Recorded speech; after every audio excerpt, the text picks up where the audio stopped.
El Señor les sea bendiciendo. Seguimos con el estudio de Ezequiel. Hoy día nos toca estudiar el capítulo 33. Hicimos un salto, un resumen de cuando Dios le hablaba a todos los pueblos.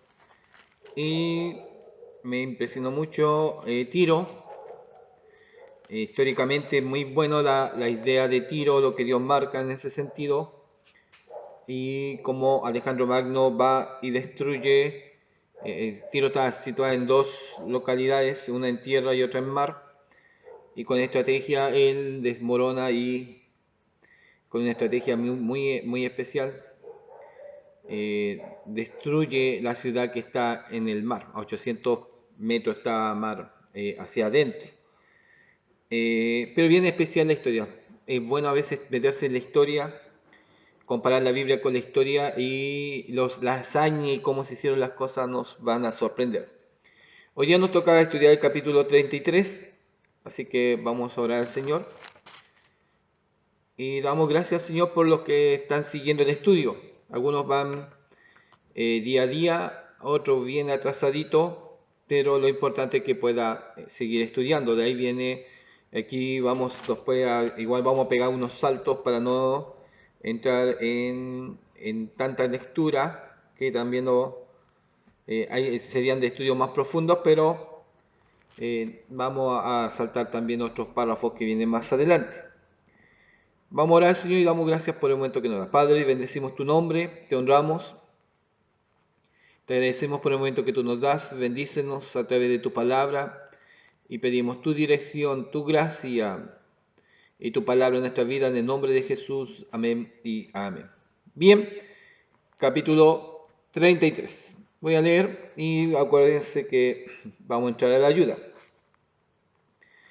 Dice así: vino a mí palabra de Jehová diciendo: Hijo de hombre, habla a los hijos de tu pueblo y dile: cuando trajere yo espada sobre la tierra, y el pueblo de la tierra tomare a un hombre de su territorio y lo pusiese por atalaya, y él viere venir la espada sobre la tierra y tocare trompeta y avisare al pueblo, cualquiera que oyere el sonido de la trompeta y no se apercibiere, y viniendo la espada lo hiriere, su sangre será sobre su cabeza. Es decir, oyó la trompeta, oyó la alarma, pero desobedeció, no se colocó a resguardo, ¿ya? Entonces su sangre será sobre su cabeza. Versículo 5. El sonido de la trompeta oyó y no se apercibió. Su sangre será sobre él, mas el que se apercibiere librará su vida.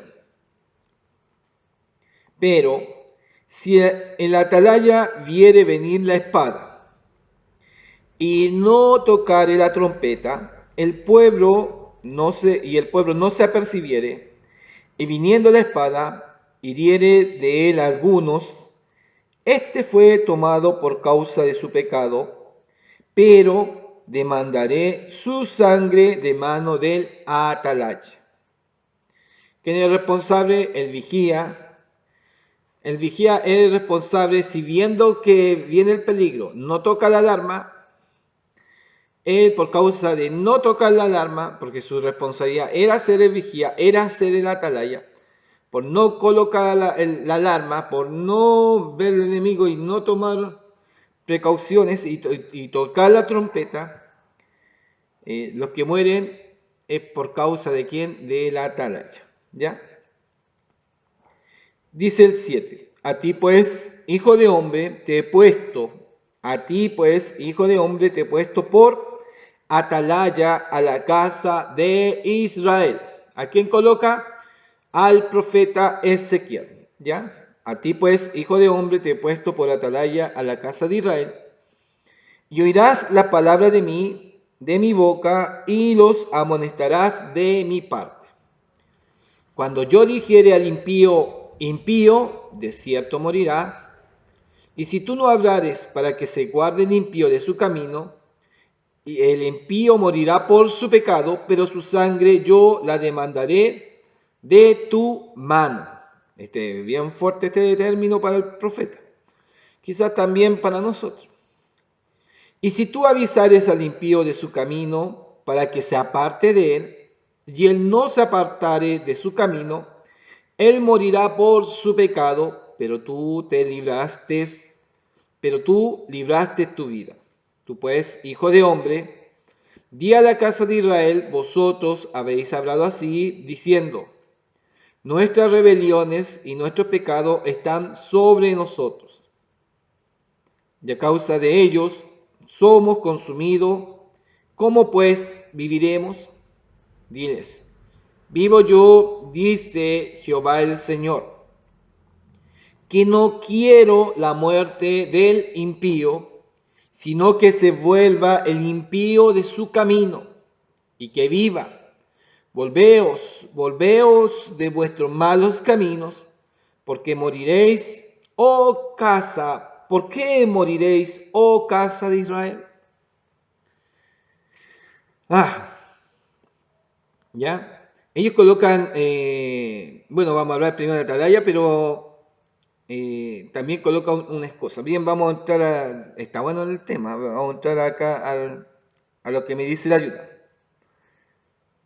Me dice, me habla aquí del 33, capítulo 33 al 39, oráculo de la restauración, en la plenitud. Ahora que estaba sellada la suerte de Jerusalén, y mientras Ezequiel esperaba escuchar sobre la caída de la ciudad, Dios habló de construir una nueva comunidad. Surgiría un Israel restaurado, unido y libre de pecado. La cristiandad evangélica interpreta el mensaje de esta profecía de dos maneras distintas. La hermenéutica dispensacionalista lo interpreta literalmente y lo aplica a los que serían los últimos tiempos de la historia de Israel. La hermenéutica clásica lo interpreta más en el sentido simbólico.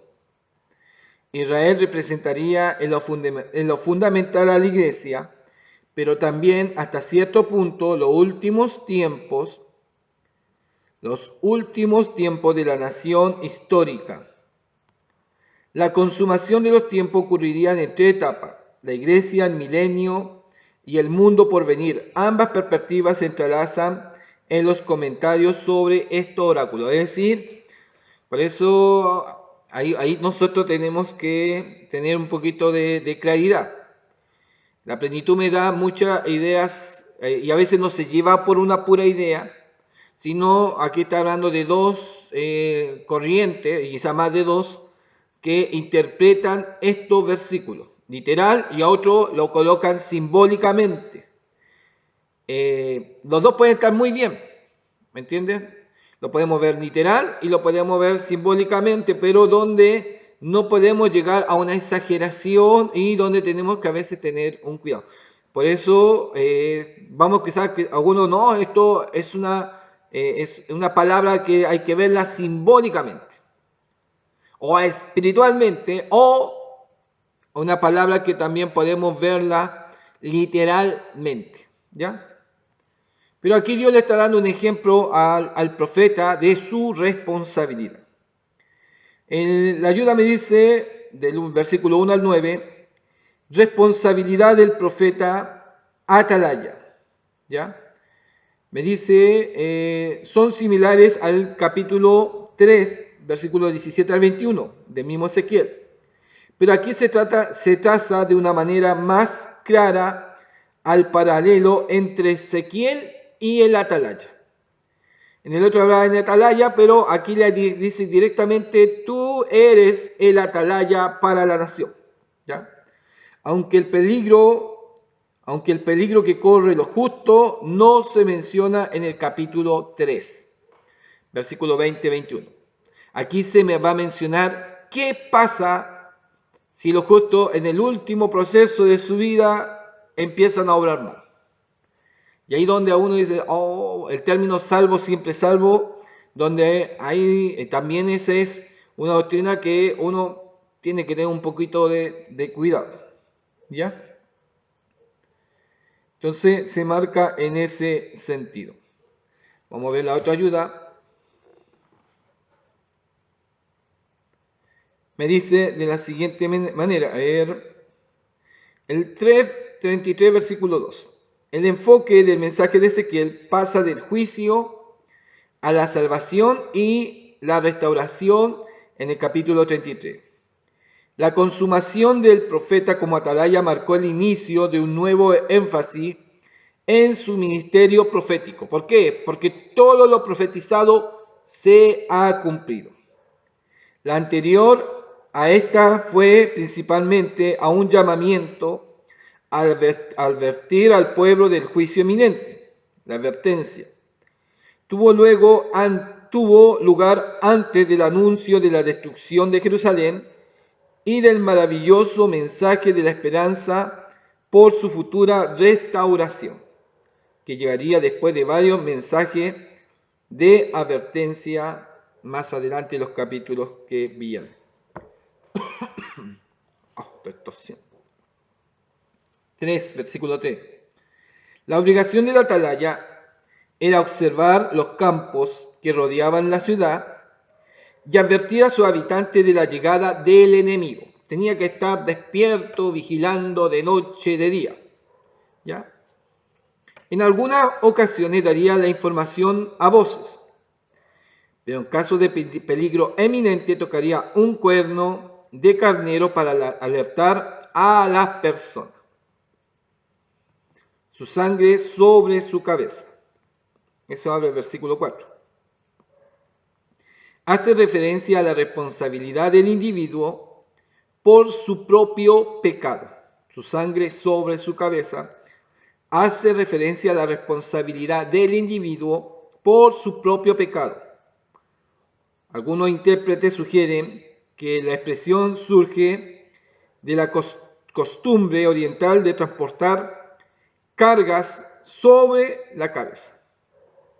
Su sangre sobre su cabeza, es decir, yo llevo mi carga sobre mi cabeza, yo soy responsable de lo que voy llevando. ¿Ya?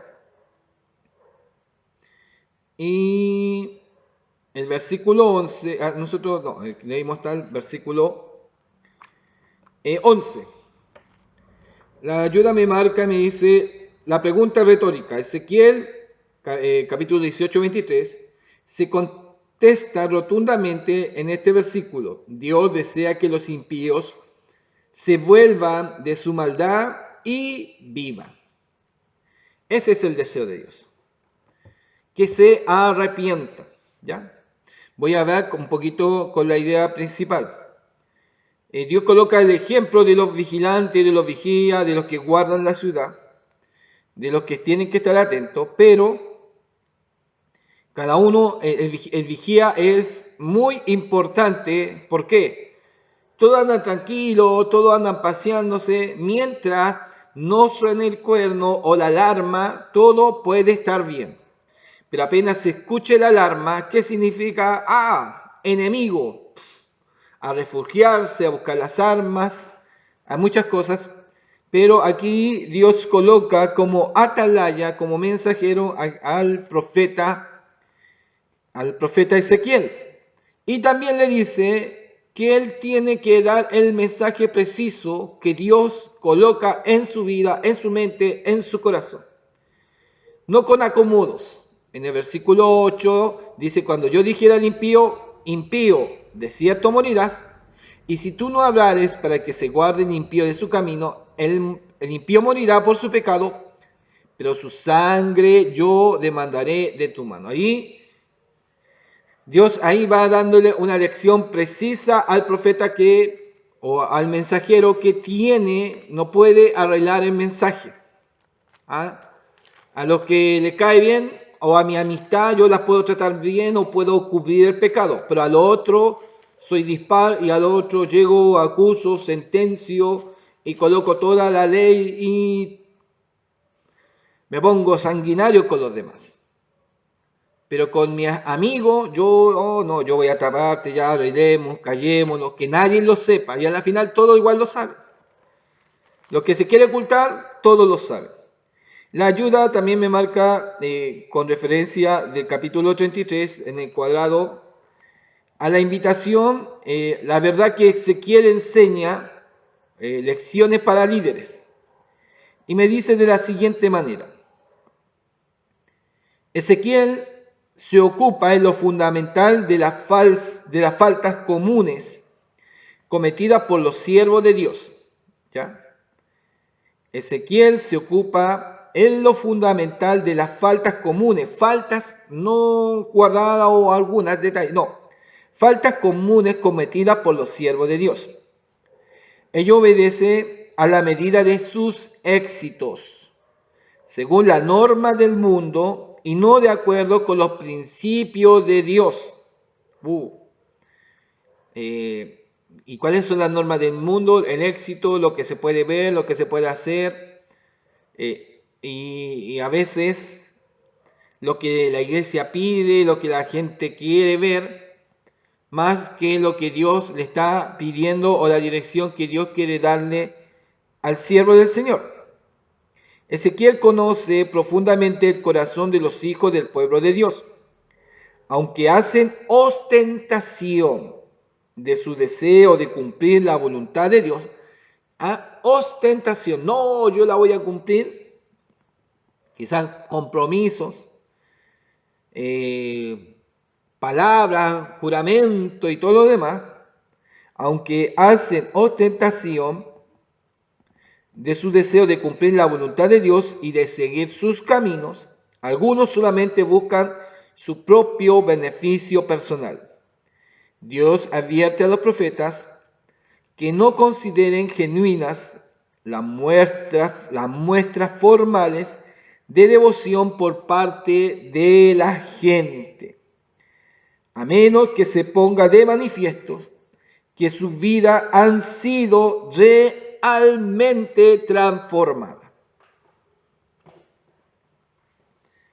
Realmente transformadas. Podemos ver hermanos y que alaban y exaltan al Señor, pero tienen problemas familiares que no se hablan con sus hermanos por años, rivalidades muy fuertes.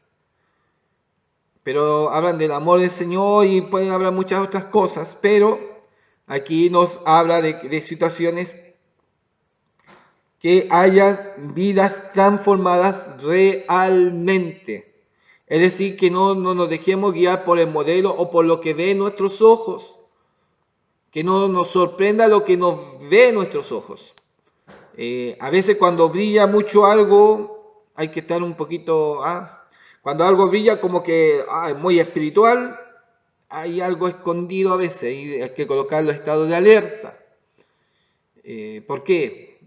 Porque hay hermanos que sí van creciendo y no han aprendido que a veces hay que bajarse y todo lo demás, y uno le va a enseñar o le da una palabra y ellos entienden y reconocen que quizás van pasando procesos y no se han dado cuenta que van fallando. Pero hay otros que, a pesar del consejo y todo lo demás, a través de los años no han aprendido. Bien, acción a que Ezequiel invita. Líderes, recordar que la popularidad no es la medida definitiva de vuestra justicia ni de vuestra efectividad. A nosotros a veces nos gusta ser popular, pero recordar que la popularidad no es la medida definitiva de vuestra justicia ni de vuestra efectividad. Cuidado con la tendencia de la gente a ver la predicación como un entretenimiento. No, ya después no es la palabra, es un show la palabra. Y ahí es donde tenemos que tener un cuidado. Cuidado con la tendencia de la gente a ver la predicación como un entretenimiento. Bien, buena la ayuda en ese sentido. Y lo que yo le iba a marcar, y me había marcado mucho, esto de avisar, mire, si el profeta, el versículo 8, la advertencia, la anunciación, cuando yo dije al impío, de cierto morirás, y si tú no hablares para que se guarde el impío de su camino, el impío morirá por su pecado. ¿Ya? pero su sangre yo demandaré de tu mano. Y si tú avisares al impío de su camino para que se aparte de él, y él no se apartare de su camino, él morirá por su pecado, pero tú libraste tu vida. Yo he aprendido una parte, no solamente yo, sino lo he visto en los varones de Dios, los siervos del Señor, y he aprendido de ellos. Y ellos también vamos aprendiendo de la palabra lo que nos va diciendo. A veces que visitar a alguien, hay que estar con alguien, hay gente que es muy porfiada, y a veces uno dice, pero ¿qué voy ahí si no quieren entender? Pero es importante estar, es importante ir. ¿Por qué? Quieran o no quieran entender, ya han tenido y han recibido la palabra del Señor. Y ellos después, en el día de juicio, no pueden decir, no, a mí nunca me fueron a hablar, no, a mí nunca. Pero si tú fuiste y tú estuviste, no hay manera que ellos puedan decir, yo nunca fui. A veces vamos a visitar gente o personas que no quieren compromiso. Hay personas que aún le vamos a visitar y a veces nos tratan mal, pero hemos cumplido con ir. Y nuestra labor no es un fracaso y, oh, qué fome, fui todo mal. Fue una visita de fracaso. No fue una visita de fracaso. Cumpliste con tu labor de ir. Ya la persona, si quiere obedecer o no quiere obedecer, quiere aceptar o no quiere aceptar. Pero el hecho ya de estar, uno ha cumplido, ha sido obediente al Señor. Y eso es lo más importante. Podemos visitar es más, a veces podemos visitar gente a través del tiempo y del año, y no hemos parado de visitarle insistentemente, pero a veces no han querido tomar un compromiso serio con el Señor. No hay excusa alguna delante de Dios que ellos puedan decir, Señor, a mí nunca me hablaron, a mí nunca me visitaron. Pero porque tú fuiste obediente y Dios te ha mandado por su misericordia, ellos no pueden delante de Dios o decirlo delante de nadie, a mí nunca Dios me mandó a alguien que me hablara. Dios nunca me mandó a alguien que me visitara. Yo estoy hablando ya de los que no hicieron caso. Sí, Dios mandó. Aún de esos que predican y anuncian por la calle, la predicación, a veces se gastan delante de estas personas que en vez de escuchar suben la radio. Y uno dice, oh, que son desconsiderados. No importa. Esa subida de radio, esa bulla, ese ataque que te dan, ellos van a dar cuenta al Señor. ¿Por qué? Porque va a llegar el momento delante de Dios que ellos no pueden decir, yo nunca escuché tu palabra. Yo mandé a mis siervos, yo mandé a mis hijos, se ganaron frente a tu casa. ¿Qué hiciste? Esto hiciste. Te busqué por un lado y por otro, pero no quisiste hoy. No hay manera, no hay excusa de que no recibiste la palabra. Es importante entender que somos atalaya y que debemos de ser obedientes delante del Señor. Me detuve ahí, voy a tener que avanzar. Me gustó esta parte. Bien, avancemos.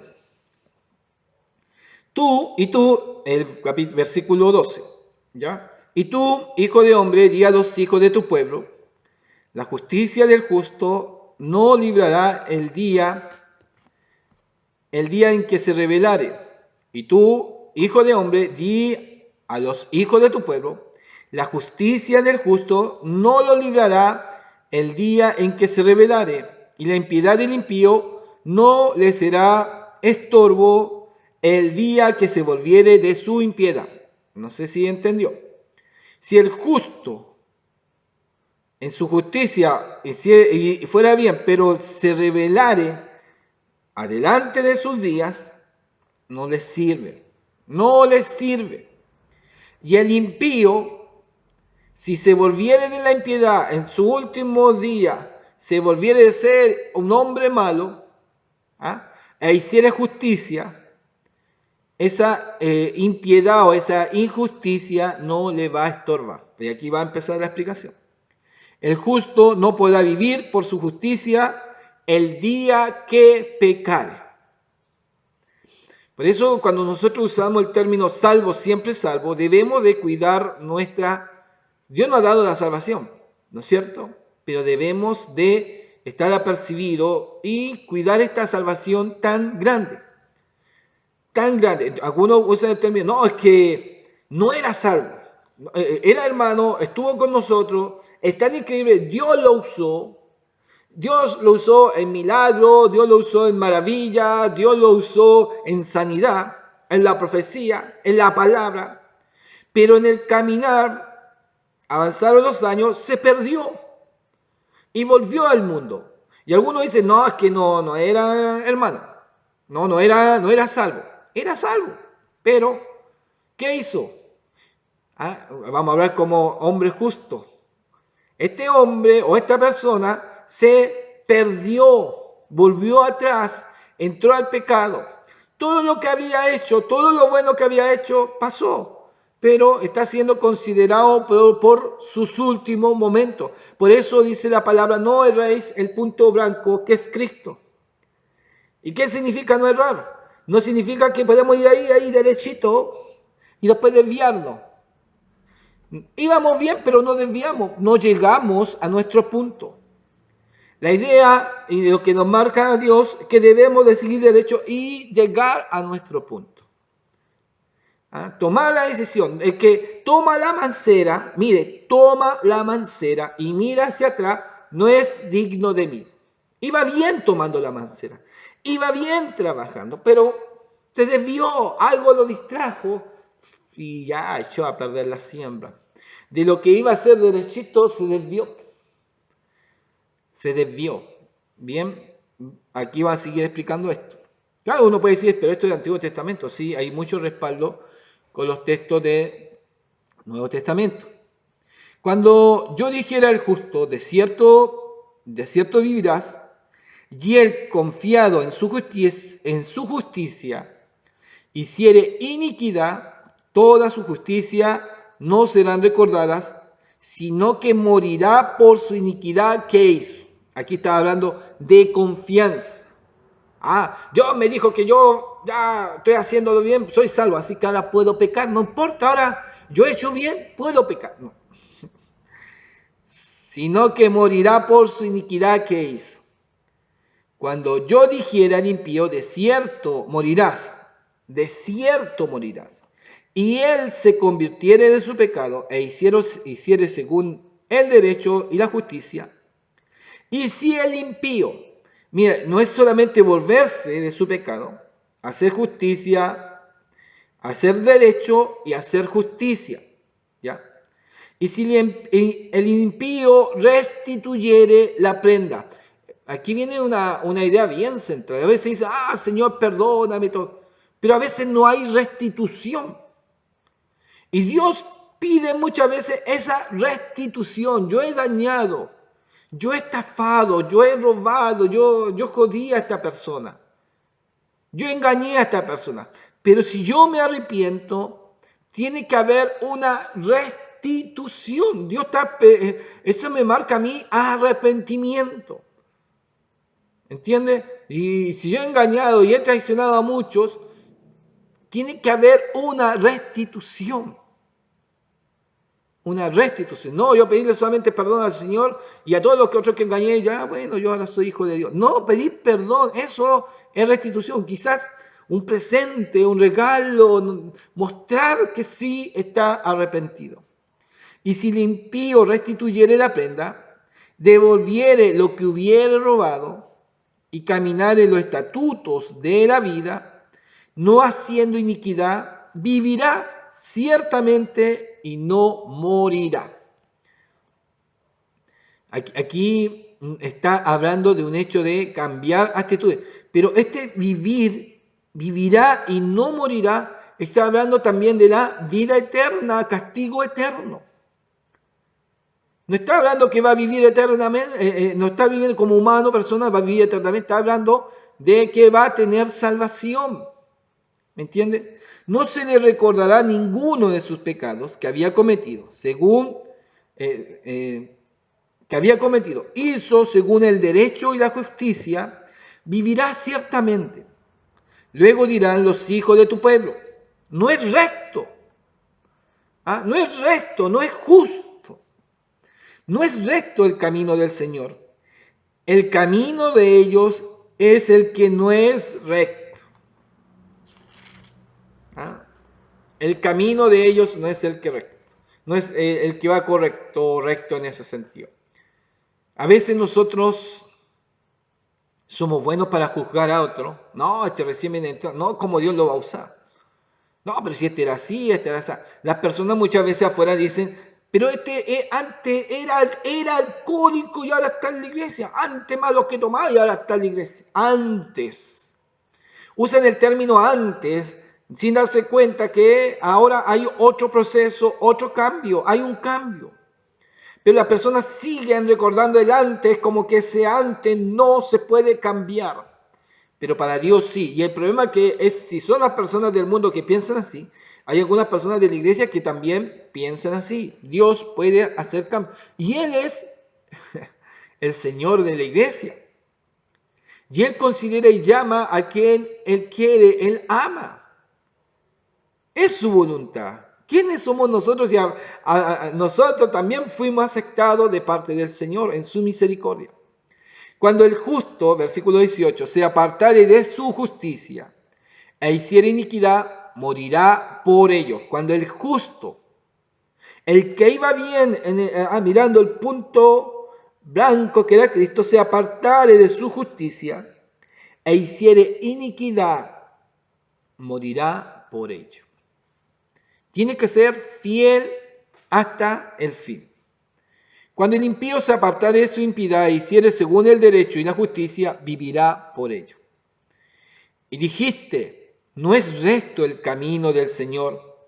Yo os juzgaré, oh casa de Israel, a cada uno conforme a sus caminos. No son ellos los que juzgan.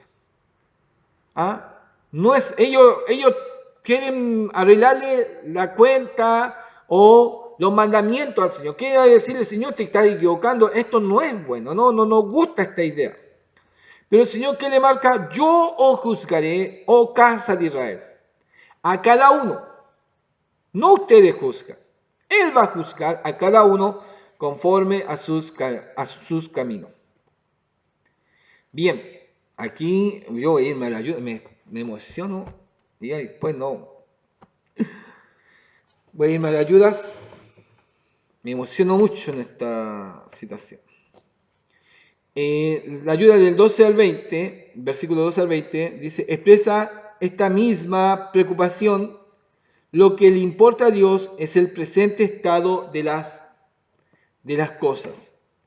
La persona cargada con un pasado de maldad no vive sin esperanza, como tampoco está fuera de peligro quien tenga un historial de justicia. No sé si lo entendió. La persona cargada con un pecado o un pasado de maldad, con una carga de maldad, no vive sin esperanza. Él te dice, con todo lo que he hecho, estoy mal. Pero a veces en las personas que están mal, que están cargadas, sin esperanza, ven a aquellos que están bien y le dicen, no, pero usted va a ir para el cielo. Yo no voy para el cielo. Ellos lo toman así, y algunas veces a nosotros como iglesia también, oh, sí, pero como tampoco están fuera de peligro quien tenga un historial de justicia. Tenemos que terminar nuestra carrera. Empezamos nuestra carrera, tenemos que terminarla, tenemos que llegar a la meta. Eso es lo que nos va marcando en ese sentido. Bien, voy a seguir leyendo. No digo yo que me entusiasmo. Aconteció en el año 21 de nuestro cautiverio, en el mes 10, a los 5 días del mes, que vino a mí un fugitivo de Jerusalén, diciendo, la ciudad ha sido conquistada.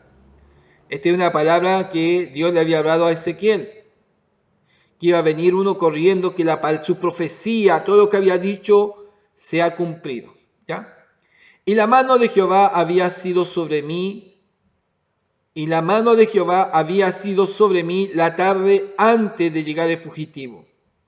Y había abierto mi boca hasta que vino a mí por la mañana, y abrió mi boca, y ya no más estuve callado.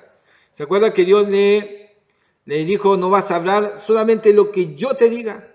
Y no podía hablar nada más, había quedado mudo, solamente lo que Dios le decía, hablaba el profeta. Y no hablaba nada más. Y muchos de los ejemplos hacía y de repente Dios le decía lo que tenía que decir y él hablaba. Pero era un hombre que Dios lo había dejado callado, mudo.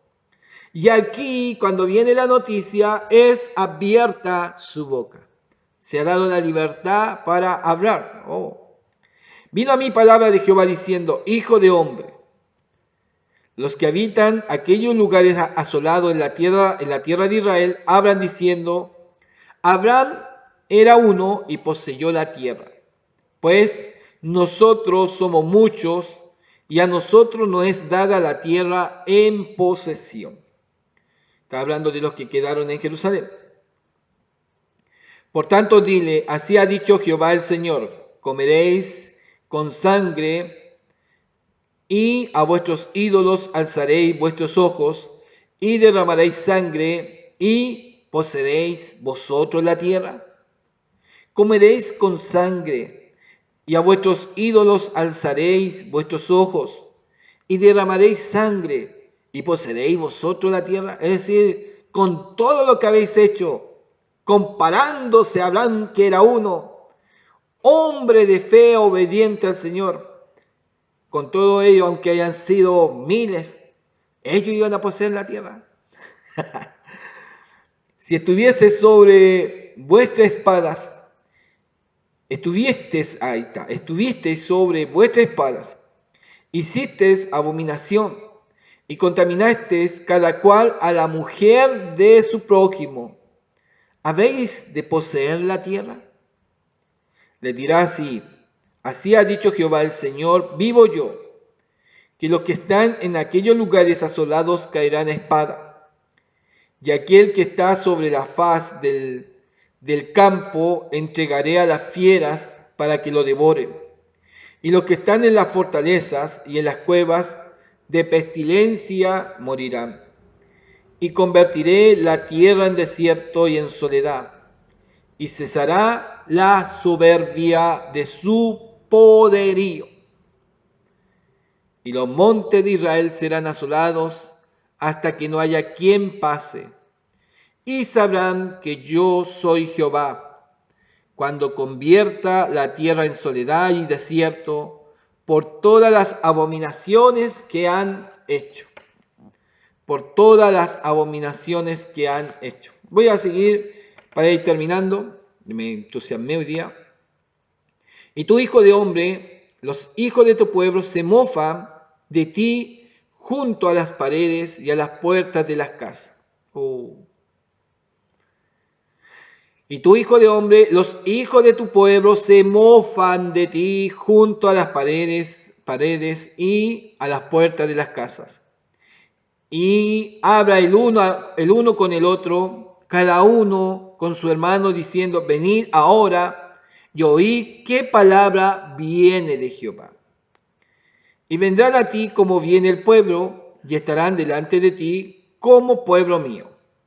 Y oirán tus palabras, y no la pondrán por obras, antes hacen halagos con sus bocas, y el corazón de ellos anda en pos de su avaricia.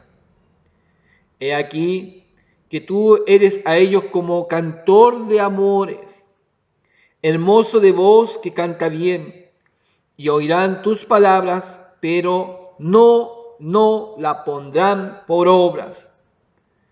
Pero cuando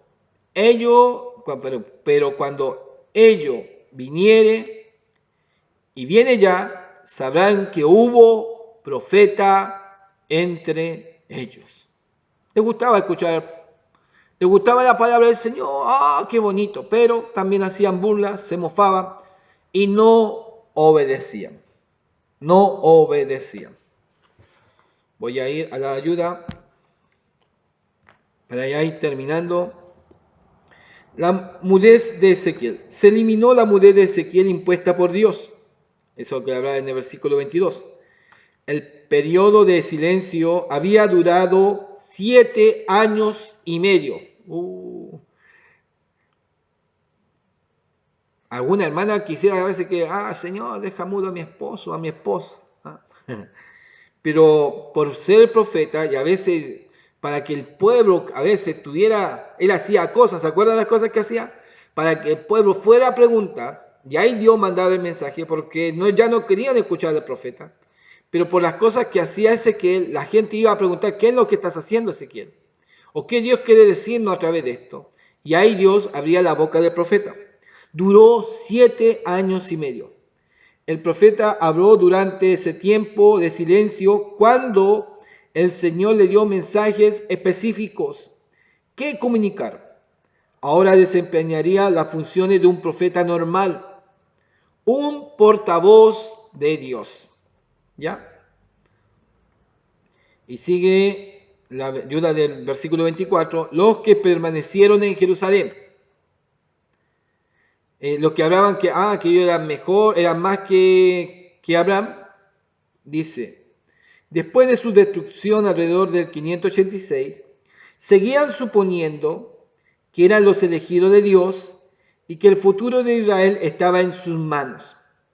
Reclamaban las promesas del Señor a Abraham, lo cual revelaba su confianza equivocada en su linaje físico. Somos hijos de Abraham.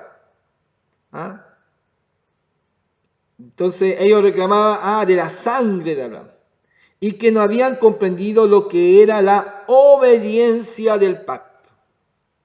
No era porque eran hijos de Abraham o de la sangre o del linaje de Abraham, era la obediencia al pacto de Dios. Pero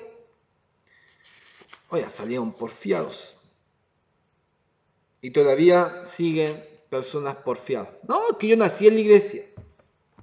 No es nacer solamente en la iglesia, es hacer la voluntad del Señor. Hay personas que pueden llegar un mes y son obedientes al Señor. No es porque nací en la iglesia.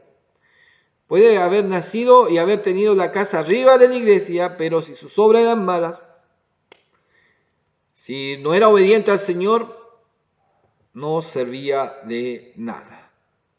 ¿Qué cosa? Hablaba del 23 al 29, la ruina, motivo de la ruina de Judá. El pensamiento de ellos por creerse hijo de la fe, hijo de Abraham, no hijo de la fe, no hijo de la obediencia, ellos reclamaban derecho propio.